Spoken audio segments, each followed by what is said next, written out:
Bienvenidos a Andier Aduanas, vuestro canal de comercio internacional. Hoy vamos a explicar los Incoterms. Cuando una operación de comercio internacional va mal, surgen incidencias, controversias. ¿Quién sería el responsable? ¿El exportador, el importador, el transportista?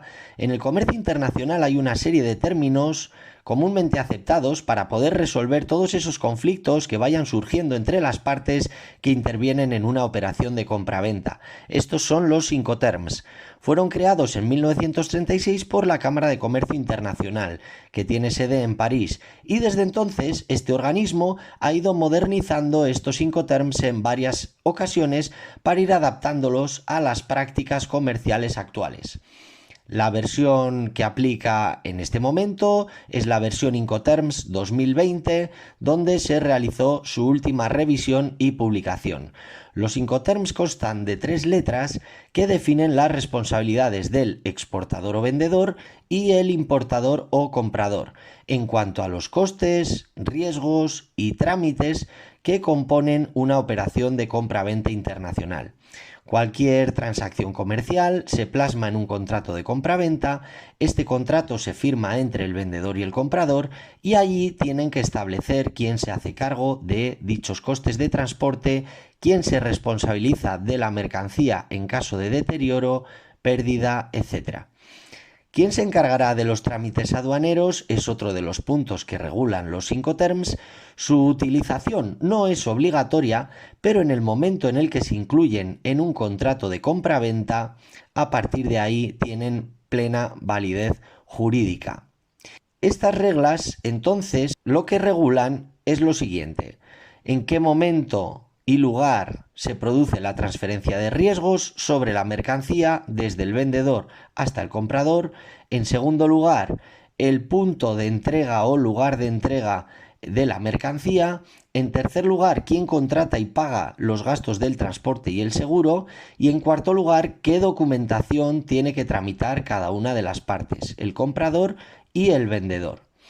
Hay que tener en cuenta entonces que las reglas Incoterms no perduran por siempre. En esta última actualización del 2020 podemos decir que las modificaciones han sido mínimas, han sido escasas, ya que hay un cambio de denominación del Incoterm DAT, Delivered at Terminal, a DPU, Delivered at Place Unloaded, o entrega en el lugar descargada.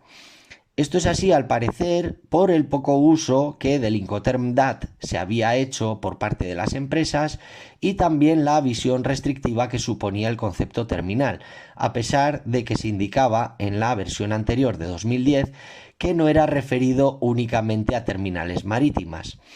Sin embargo, DPU o Delivered at Place Unloaded está pensado para aquellas empresas que se encargan de vender por proyectos o mercancías muy delicadas que requieren controlar toda la cadena logística desde la carga en el país de origen hasta la descarga y puesta en funcionamiento en destino, a excepción de los trámites aduaneros y el pago de impuestos en destino.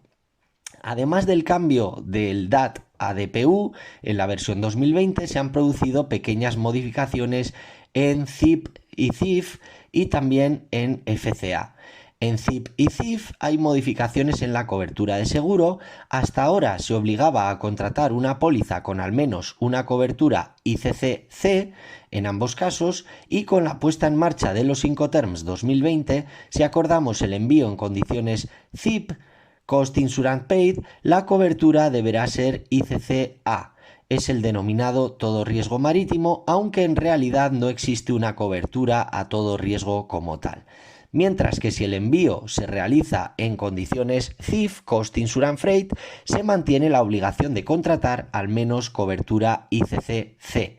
Es inferior a la clase de cobertura ICC-A. En lo que se refiere al Incoterm FCA, Free Carrier, en la versión 2020 se establece la opción, en caso de transporte marítimo, para que el comprador pueda dar instrucciones al transportista, la naviera o su agente que ha contratado, emitida a nombre del vendedor, un conocimiento de embarque, BL o Bill of Lading, con la anotación a bordo, on board, lo cual indica que la mercancía se ha cargado a bordo del buque. Este es el documento de transporte más habitual que se utiliza en la operativa de las cartas de crédito para poder justificar la entrega de la mercancía y con ello hacer efectivo el pago al vendedor.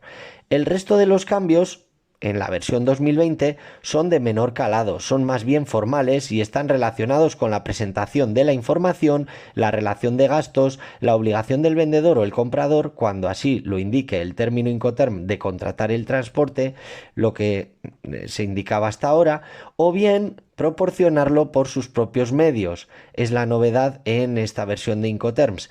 Si se dispone de una flota propia, pues la parte que sea responsable del transporte en función del Incoterm podrá ejecutarlo con medios propios, lo cual no requiere de contratación a terceros.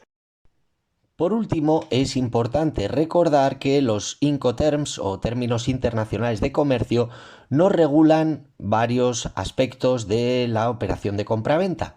Por ejemplo, no regulan el medio de pago a utilizar por las partes, la calidad comercial que deben tener los productos, la resolución de controversias, la fecha de entrega, etc.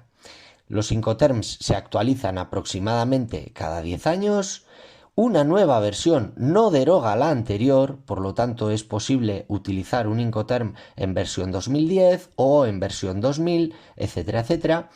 Y insistimos que son términos privados que voluntariamente el vendedor y el comprador aplicarán a su contrato de compraventa. No tienen plena validez jurídica per se, pero en el momento en el que se insertan en el contrato de compraventa sí la tendrán. Esto ha sido todo por hoy, nos vemos en el siguiente vídeo.